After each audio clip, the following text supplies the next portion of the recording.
On a cold, frosty night, Mark and Susan were driving home after a delightful dinner with friends.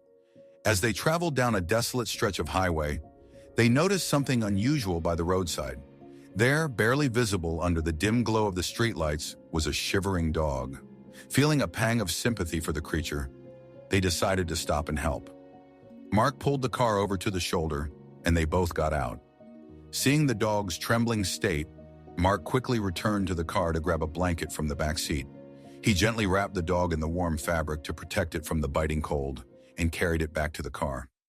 As they drove home, the couple discussed how they could care for the frightened animal. Once they arrived, they immediately set to work preparing a cozy spot for their new guest.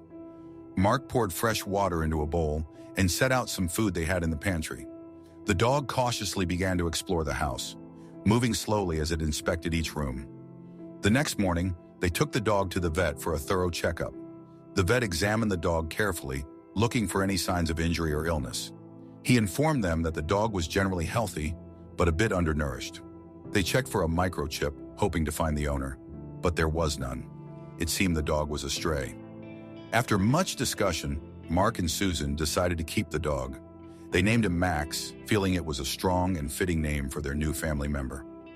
Max appeared to settle in well and even began to show his playful side. They spent hours playing fetch and teaching him basic commands. However, their joy was soon overshadowed by some strange behaviors that began to emerge. Max, who had initially seemed gentle and playful, started acting unpredictably. At times, he would freeze and stare at empty corners, his hackles raised. Other times, he would dart from room to room, as if being chased by something unseen. These odd behaviors began to unsettle Mark and Susan, leaving them wondering what could be causing such changes. Max's behavior took a more alarming turn when he began to growl aggressively at unexpected moments.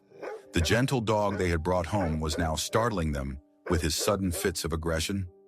Mark and Susan found themselves increasingly on edge, unsure of how to handle these unexpected shifts in Max's personality. One night, they were jolted awake by frantic scratching. They rushed to the living room to find Max aggressively clawing at the front door, his growls low and menacing, his entire body tense. It was as if he was trying to get out, or perhaps trying to keep something from getting in. Deeply unsettled by this behavior, Mark and Susan tried to rationalize Max's actions. They told themselves it was just nervousness or trauma from his past. They hoped that with time and love, Max would overcome his fears and stop acting out. In desperation, Susan enrolled Max in an obedience training class to curb his aggressive tendencies. She hoped professional guidance would help him become a more predictable and well-behaved pet. During one of the training sessions, the trainer pulled Susan aside. He shared his observations, noting that Max seemed unusually difficult to control compared to other dogs. He pointed out that Max's aggression wasn't just a simple behavioral issue. It seemed to stem from something more complex. Hearing this, Susan felt even more concerned.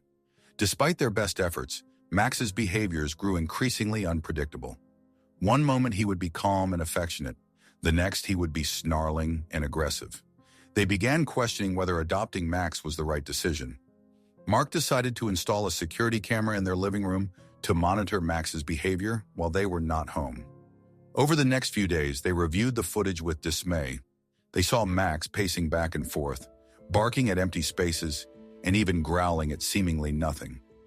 One evening, Mark and Susan returned home to find their living room in complete disarray.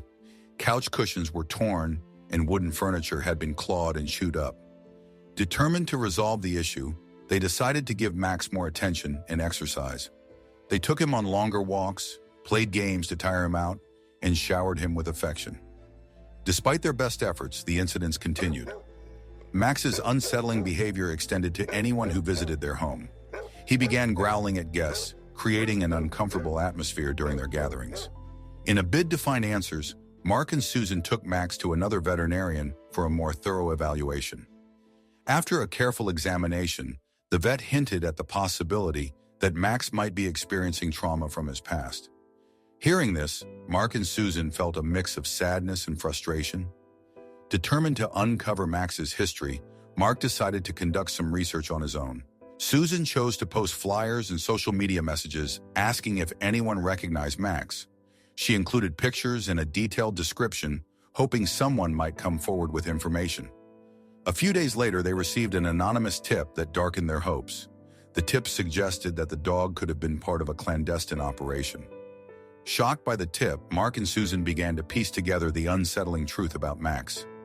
Realizing they might be in over their heads, they contacted local authorities for assistance. They hoped the police or animal control could intervene, but their pleas fell on deaf ears. The authorities seemed disinterested or too busy to help, offering only generic advice.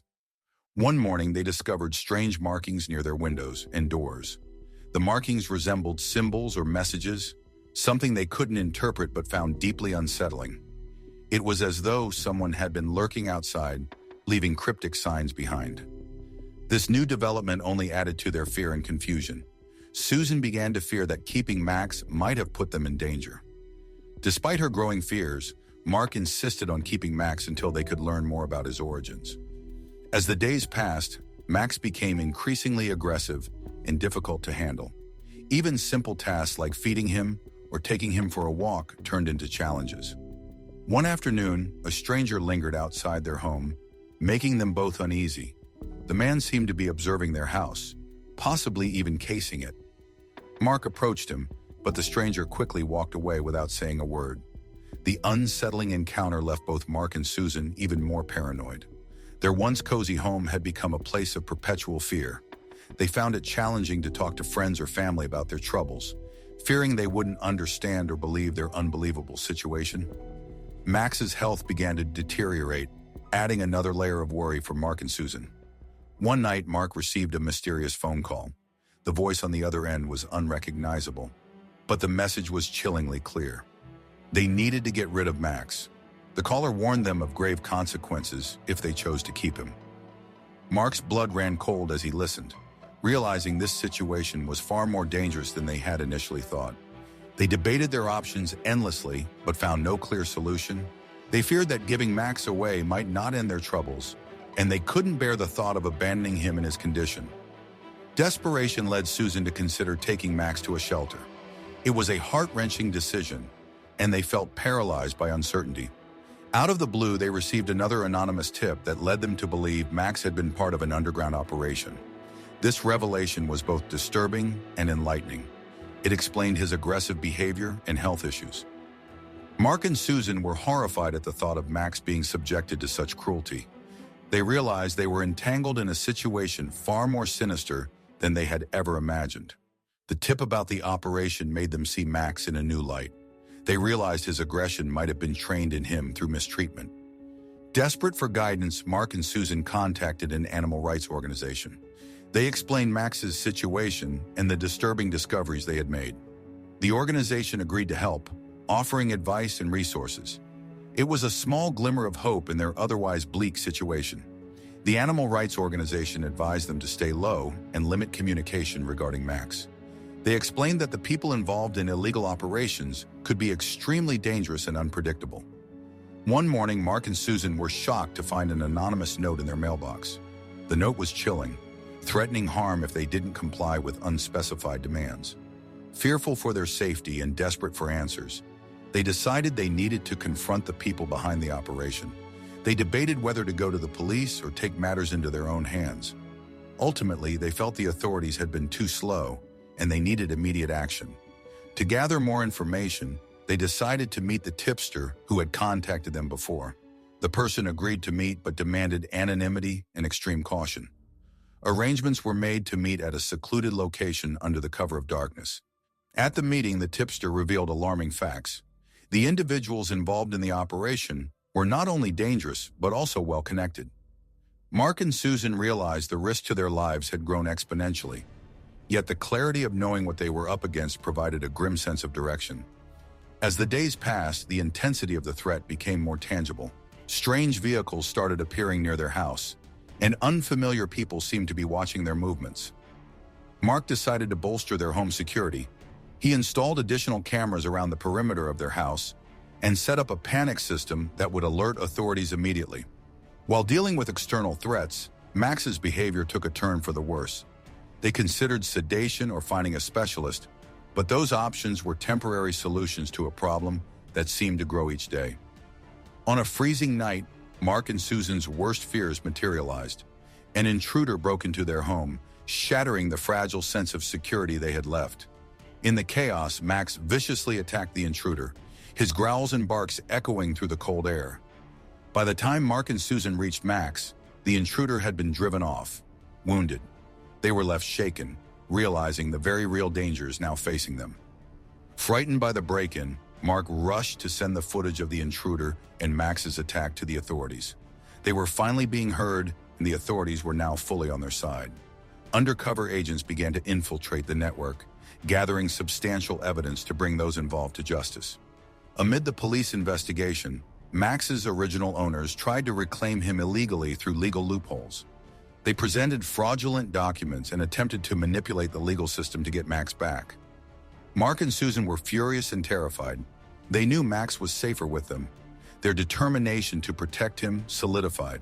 They decided to fight back with every piece of evidence and resource they had at their disposal.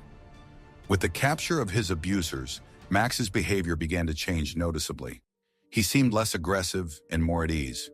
It was as though the tension and fear that had gripped him were slowly being released. The couple was resolved to provide the care and love Max needed to recover from his traumatic past and live peacefully. Mark and Susan began working with an animal behavior specialist to help Max recover. The specialist created a detailed plan tailored to Max's needs, focusing on building trust and reducing anxiety.